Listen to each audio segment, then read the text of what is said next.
badan oo si loo xalliyo aanan jirin qofkii qaldan oo qaladkiisa og.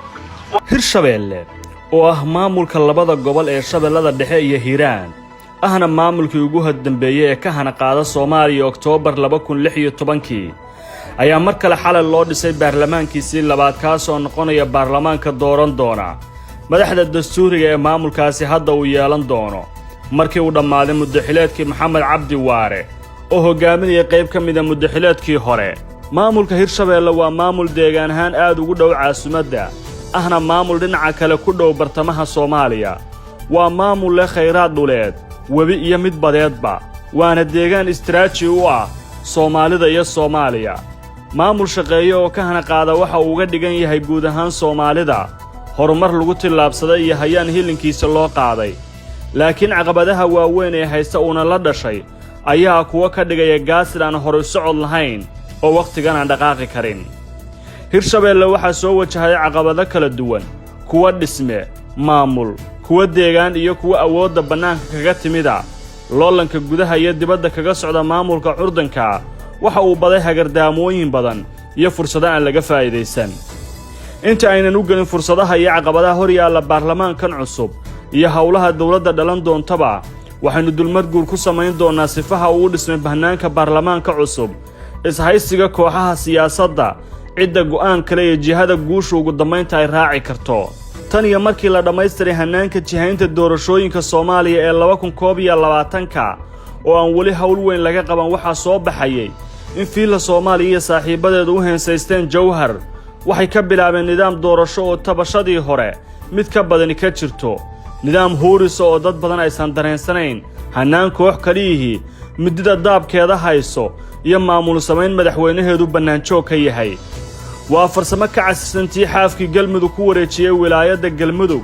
waa tab iyo xeelad ayaan fariir ka qaadeen hogaamiyaasha madashii mucaaradka oo ka soo jeeday deegaankan, gaar ahaan filowaa iyo xaalad la yaab leh ayay ku noqotay Shariif Sheekh Axmed oo markan u baratamaya madaxweynaha Soomaaliya kaasoo si gaar ah uga soo jeeda Jowhar. waxaana isku dayay inuu saamayn yeesho laakiin ugu dambayntii wax kasta waaga ayaa kaga bariyay. xasan sheekh ayaa qayb ka mid ah xirtiisa u diray Jowhar, laakiin dhinac walba dadaalkooda ayaa xalay ugu dambayn u muuqday mid si adag loo karbaashay markii ay dhacday in liiska baarlamaanka laga reebay dhammaan xubno ay xisaabta ku darsanayeen.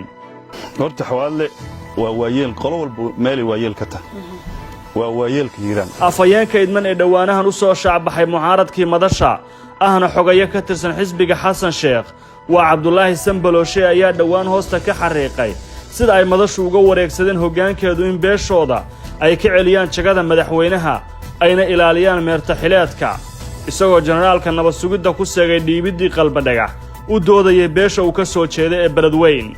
maamulka Hirshabeelle ee hadda waqtigu ka dhammaaday ayaa ahaa koox si dhow ula shaqaysay dowladda federaalka Soomaaliya. madaxweyne Waare oo ah aqoon-yahan ku xeel dheer maaraynta howlaha bini'aadantinimada ayaa hoggaamintiisii ku dhisnaysay rarga kolkii hore la ammaanay. waxa uu muuqday nin yaqaana halka uu socdo, nin aan la dagi karin iyo nin danta saaxiibka ah yaqaan. waxuu ka soo dabaashay furimo badan oo siyaasadeed, kuwa galaaftay saaxiibadiisii golihii iskaashiga dowlad goboleedyada, kuwa go'doomiyey maamullo ka awood iyo saamayn badnaa, balse kolkii uu gacanta fiila Soomaaliya galay ayaa daabkiisii gooyey. Waare waxa uu madax u ahaa maamul qalfoofa oo bulsho taageersan aan haysan, hanti iyo ilo dhaqaalena aysan ku abuurmin. qolfoofkiina fiila Soomaaliya ayaa bololisay kadib markii ay si hoose ula shaqaysay Guudlaawe iyo Sheekh Cusmaan Barre, hoggaamihii xariifka ku ahaa coduubidda telefoonka. labada ninba waxay xulafo la noqdeen fiila Soomaaliya bilowgii dhalashada nabad iyo nolol, waxayna sahleen in Maxamed Cabdi Waare u qoor dhiibto qorshayaal uusan yeelayna uu fuliyo. tan iyo markii uu ka soo laabtay Kismaayo oo uu si adag ugu dhaliyay nabad iyo nolol, laakiin wixii xilligaasi ka dambeeyay laba geeriyood ayaa ku dhacay. wuxuu si siloon u soo saaray wareegto uu ku magacaabay guddi doorasho, balse isbuucyo kadib waa ka noqday. tiisii dambe oo aysan danaynin nabad iyo nolol cid dhugantana ma jirinin, waana halkii ugu hadal dambaysay madaxweynaha waqti uu ka dhammaaday fulintiina farihiisa ay ka baxday ee Maxamed Cabdi Waare. baarlamaankan cusub ee xalay saqdhexe la sii daayay ayaynu ku eegaynaa 7 xaqiiqo oo ka dhashay. waa koowe waa baarlamaankii labaad ee Hirshabeelle, waxaana baarlamaankan uu ku suntan yahay inuu ahaa kii ugu buuqa yaraa xagga xulista buuqyariddiisana waxaa daba taalla shaqayaraan dambe. qodobka labaad, hirshabeelle waa maamulka keliya ee soomaaliya ee ka kooban 2 gobol oo dhammaystiran, haddana beelaha wada degan aysan ku qanacsanayn dhismaha maamulkaasi. qodobka saddexaad, hirshabeelle waa maamul ka tayo badnaa maamulladii hore uga jiray hiiraan iyo shabeellaha dhexe.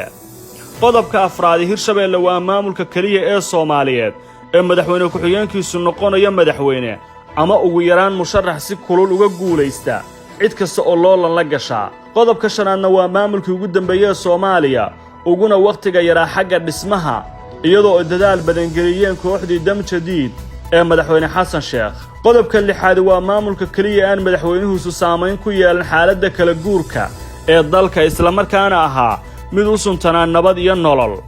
qodobka toddobaadna waa maamulka ay dhallinyarada ugu badani ka soo muuqdeen baarlamaankiisa waxaana ku jira wariyayaal iyo dhallinyaro saamayn ku lahayd baraha bulshada. ka sokow xaqiiqooyinkaas haddana waxaa socda hardimo siyaasadeed. baarlamaanka waxaa lagu soo beegay saacad ka hor booqasho la qorsheeyo inuu ku tegi lahaa Jawhar Sheekh Shariif madaxweynihii ku-meelgaarka ahaa oo reer Jawhara. liiskani waxa uu dul siyaasadeed ka dhigay galaangalkii uu damacsanaa Sheekh Shariif Sheekh Axmed, waana farsamo uu isticmaalayo maamulka madaxweyne Farmaajo. beledweyne oo ah magaalada ugu weyn ee maamulkan ayaa siyaasiyiinteedu u sacabtumayaan sida ay wax u socdaan intooda badan, halka shacabka iyo odayaal dhaqameedku ka biyo diideen, waxayna diidan yihiin jiritaanka maamulka Hirshabeelle iyo koontadii madaxweynenimada ugu xirnayd beeshooda oo mar kale la sarrifay.